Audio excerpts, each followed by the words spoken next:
Hello বন্ধুরা, আমি অনামিকা। এটা আমার প্রথম ভিডিও।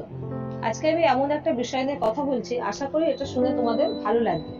আমাদের মনের মধ্যে কিছু ভুল ধারণা আছে, তার মধ্যে আজকে আমি একটি তোমাদের সঙ্গে শেয়ার করছি।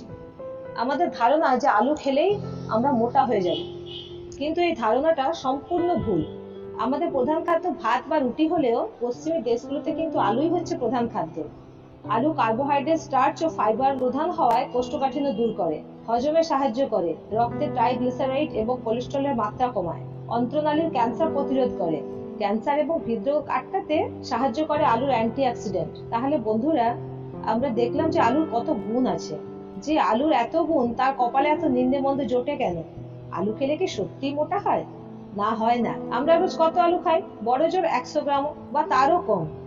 যদি 100 গ্রামও খাই, তাহলে শরীরে প্রবেশ করে তার মাত্র 20 গ্রাম কার্বোহাইড্রেট এবং 100 মিলিগ্রাম ফ্যাট। কার্বোহাইড্রেটের সিংহভাগটা জুড়েই থাকে স্টার্চ ও ফাইবার, যার থেকে ওজন বাড়ার কথা নয়। আসলে আমরা আলুটা কিভাবে খাচ্ছি তার উপরেই ওজন বাড়ার ব্যাপারটা নির্ভর করে। আলু সেদ্ধ সামান্য তেল নুন দিয়ে মেখে খেলে আমাদের ওজন কেন বাড়বে? আলু ভাজা, potato chips, French fry, pakora, ঝালে ঝোলে নিয়মিত যদি আমরা মুখরোচক ভাবে আলুগুলো খাই, তাহলে তো আমাদের ওজন বাড়বেই, তাই না?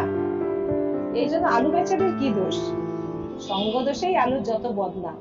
কাজে আলু নয়, আলুটা কিভাবে খাওয়া হচ্ছে, তার সঙ্গে খাওয়া হচ্ছে, সেগুলোই ওজন বাড়ার নেপথ্যে অনুঘটন।